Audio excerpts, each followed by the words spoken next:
It's 4 o'clock and these are your sports headlines. I'm at Aintree as excitement builds ahead of the Grand National.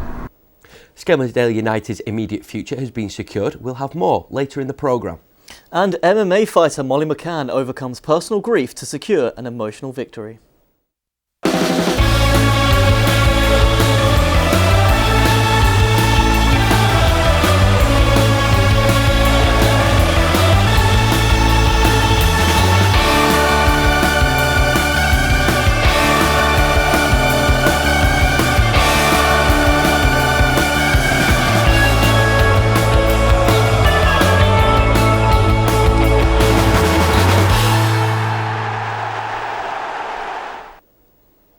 Hello and welcome to Northwest Sports. I'm Anthony Gilmore. And I'm Robert Lee. This week's Grand National will mark the 40th anniversary of Red Rum's historic moment. The three-time national champion will be remembered fondly as the festival begins on Thursday. Jack Clark is live at Aintree for us with a special guest. How are the preparations going, Jack?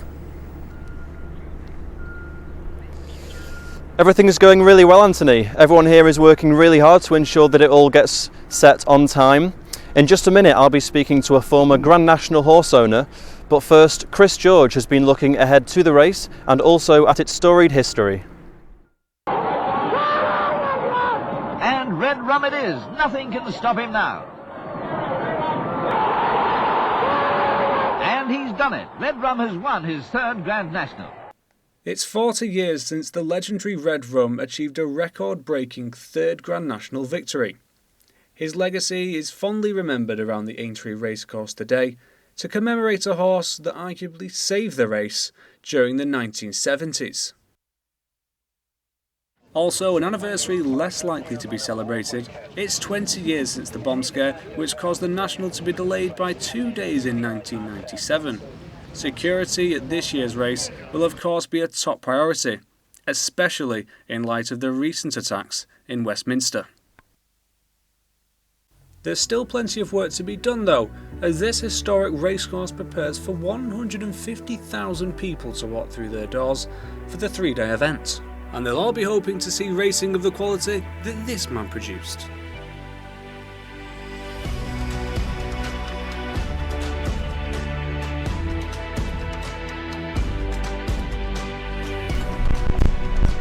On Saturday, over my shoulder, 40 horses will be lining up in front of 72,000 people for the world's most famous horse race.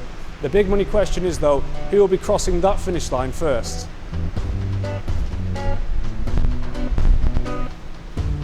Early favourite Manella Rocco pulled out of the race with Verlion Rouge replacing him as the favourite, but this historic race is well known for throwing up a few surprises. With just 3 days to go until the first meeting, everyone is pitching in to apply the final touches to this fabulous racecourse. Chris George, Northwest Sports, Aintree. Extra pressure will be on organisers this year though, as strike action by members of the RMT union will lead to reduced train services across the Merseyrail network. Joining me now is Kevin Coyne, one of the owners of Across the Bay, who ran in 3 nationals. Kevin, just tell us what happened in the 2014 National. The 2014 National was its second running in the Great Race. Try and bear in mind that 3 of us had bought the horse for £10,000 several years earlier, and to see our horse running ahead of the field past the winning post on the first circuit, 12 lengths ahead, and then be taken out by a loose horse, Tidal Bay, our joy turned to absolute despair. And tell us how you came to own Across the Bay. Long story, I'll keep it very short. Half a dozen of us were over in Ireland in 2007. Cut a long story short, we were over for rugby. The Irish beat the English by about 40 odd points. Despair again.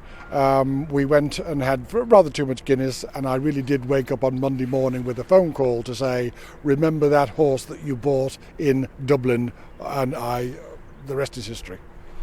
And you didn't have a horse running this year. Will you miss that buzz? The buzz here at Aintree is electric. It is just stunning. It's a celebration of national hunt racing. They'll be watched over 180 countries by 600 million people. The buzz is electric. It's an amazing experience. And we're stood, of course, very close to the Red Rum statue, the legendary Red Rum. Will we see another horse like him? Red Rum is a one-off. Curiously, the trainer of Across the Bay was Donald McCain. His father, Ginger McCain, of course, is legendary here, trained 3 Grand National winners with the horse in that statue. We, in my lifetime, are unlikely to see anything like that again, but don't tell the McCains that, because they will be trying to increase the winnings here year after year. And are you planning on getting back into horse ownership?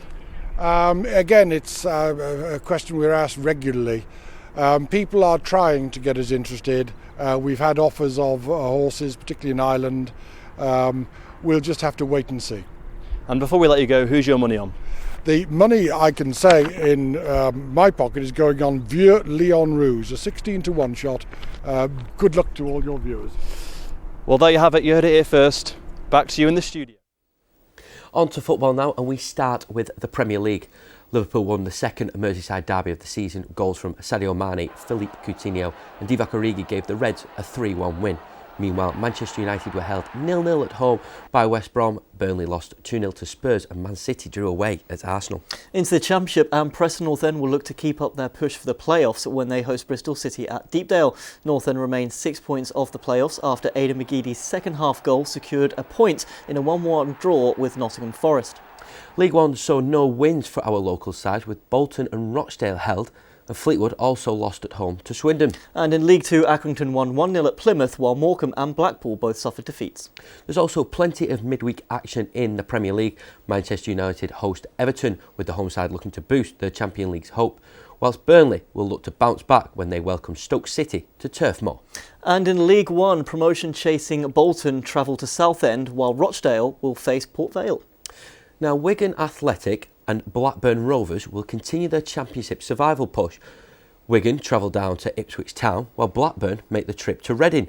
Ryan Crompton looks at the situation. Wigan moved a step closer to relegation on Saturday after a 2-1 loss at Newcastle. The Latics return to action tomorrow night as they face a trip to another struggling side in Ipswich. Caretaker manager Graham Barrow could be without Omar Bogle, with the striker set to miss the rest of the season as he will undergo a scan today. Former Wigan loan man Neil Mellor believes it could be too difficult for them to survive this season. I think one of the big weaknesses for Wigan has been a lack of scoring goals. Defensively, they don't concede many goals, and they are in games, but they just don't score enough goals, and for me, that's going to be the reason why Wigan get relegated this season.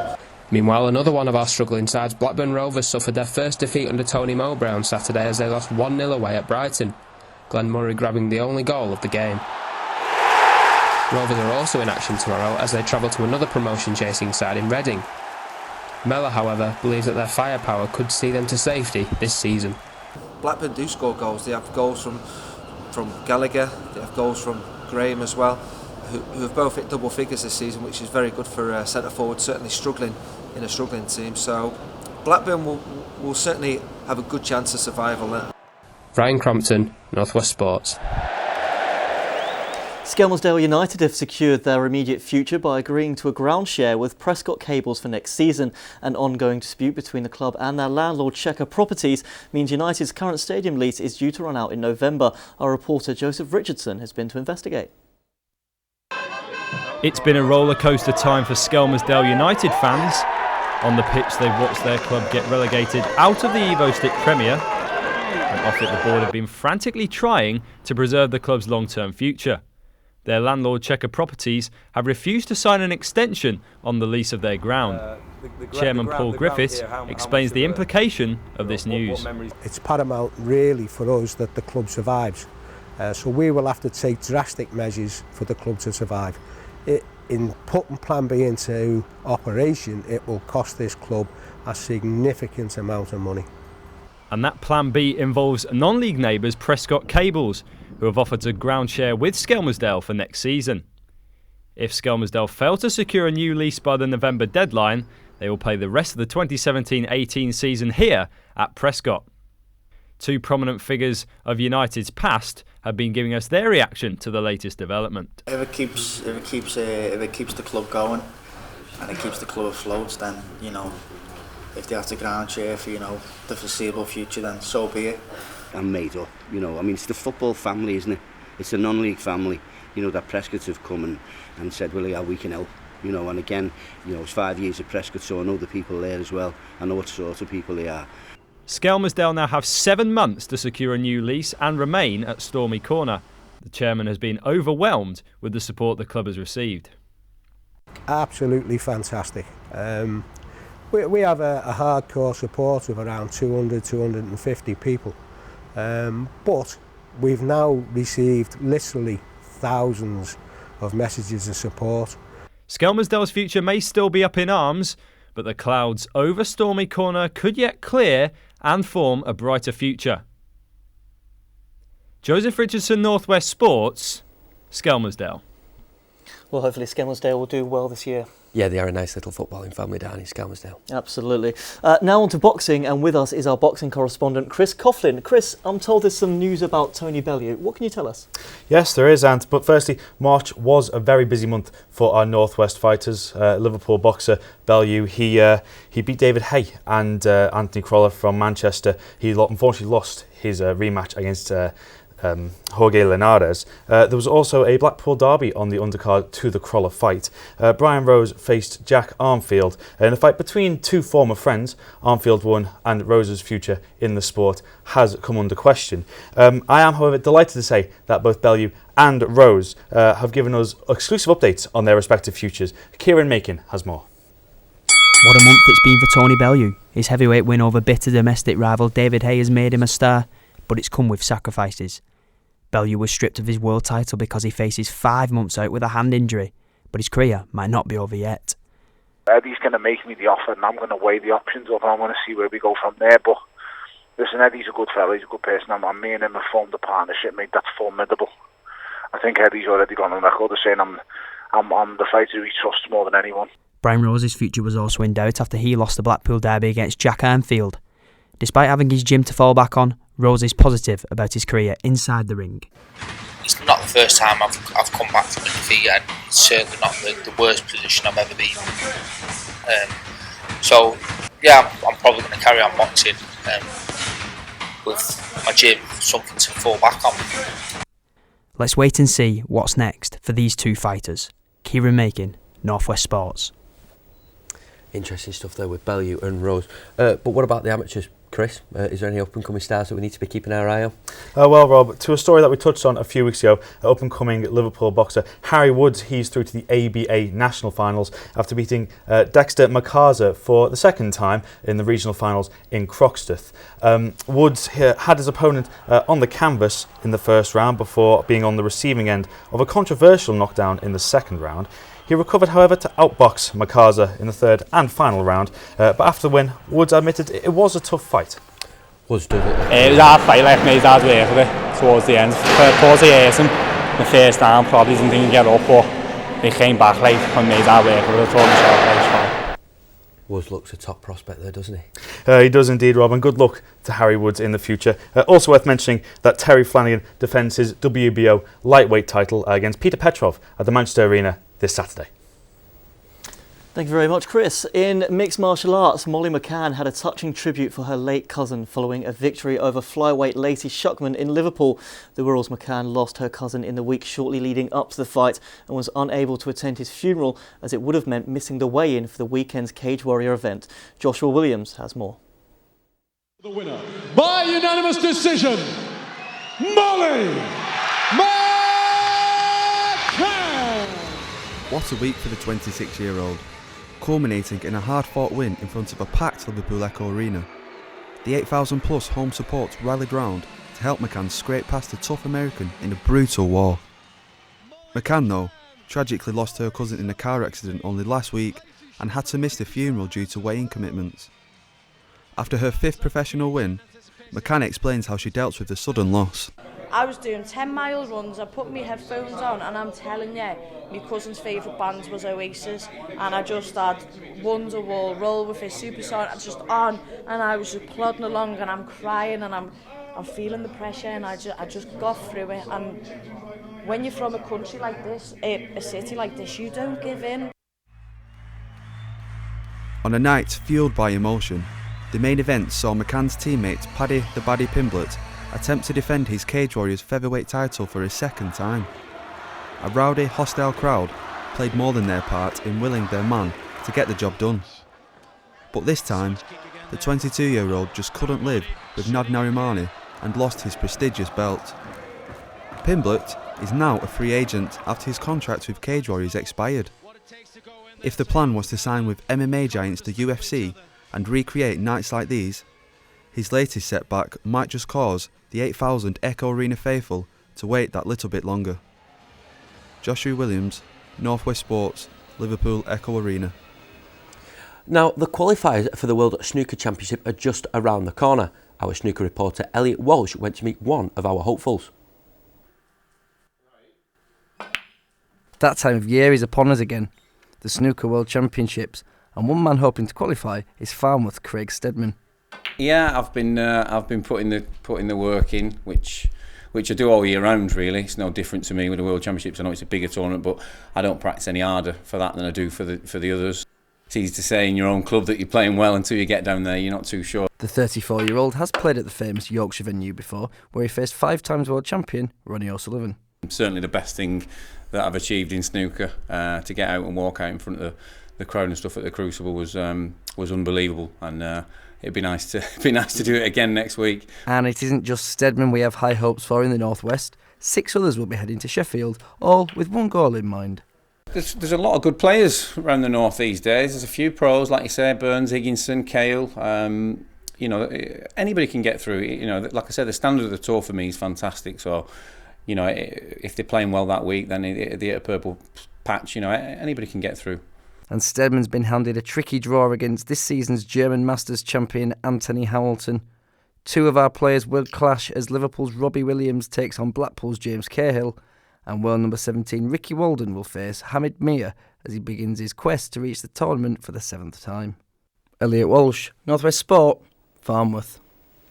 In Rugby League, Warrington earned their first point of the season but still remain bottom of Super League. A Matty Russell hat-trick helped the Wolves earn a point against high-flying Hull FC. The draw eases some pressure on head coach Tony Smith. Meanwhile, the Widnes Vikings, they ran out 37-24 winners away at Leigh. Starman Danny Craven crossed 3 times to help the Widnes Vikings claim their first win of the season. That win keeps the Vikings 2 points above the Wolves, and at the other end of the table, Salford move into the top 4 following their win over Saints, while Wigan slipped down to 5th. On to motorsport now, and how much would you think it would cost to go racing? Well, it turns out even the champions need to raise funds in order to get to the grid, as our reporter Toby Wilding went to find out. It may be a far cry from the glitz and glamour of a World Championship pit lane, but working out of a Leyland industrial park is the least of local rider Joe Walton's problems. But yeah, this year it's been tough. We're just going from round to round at the minute. We've got Darley-Moor coming up this weekend on the 1st and 2nd of April, and then we're off to a road race in Wales for the Easter weekend. So that's all we've got in at the minute. That's as far as funds have taken us. We've hopefully got a couple of people coming on board for the remainder of the season, but yeah, it's a long season. And they say it never rains but it pours, and it certainly seemed to be the case for Walton when he tried to take his new bike out for its first test last week. It was really, really good to get out on the bike again. We had about 4 months off it, so to get back out on a bike, a new bike as well, which was absolutely mega. Weather didn't play into our hands, though. We went out in the morning on dry tyres, and 3 laps in it started to rain. Memories of last season's successes adorn Walton's office wall, and the Leyland rider will be hoping to see his 173 number atop some more tables in 2017, just as long as he can get the funding. Toby Wilding, Northwest Sport, Leyland. It's a little bit more expensive to go racing than I thought first thought. Yeah, you know what, it's costing some money, isn't it? Breaking news now, and Manchester City's Nikita Paris is amongst 4 players who could make tournament debuts after being called up to England women for the Euro 2017 Championships. And that's all we have time for now. Be sure to join us next week for the latest sport.